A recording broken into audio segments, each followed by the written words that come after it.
आज आपण बनवणार आहोत शेजवान राईस।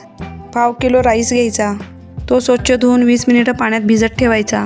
तांदळाच्या 4 पट पाणी उकळायला ठेवायचं। पाण्याला उकळी आल्यानंतर तांदळातील पाणी काढून उकळत्या पाण्यात घालून घ्यायचं। पाव चमचा तेल घालायचं, मीठ घालायचं। 90% भात शिजल्यावर शिजलेल्या भातातील पाणी काढून चाळणीवर भात नितळत ठेवायचा।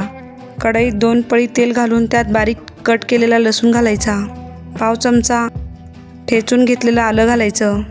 कांदा घालायचा, गाजर घालायचं, फ्लावर घालायचं, शिमला मिरची घालायची, बीन्स घालायचं, कांदा पात घालायची।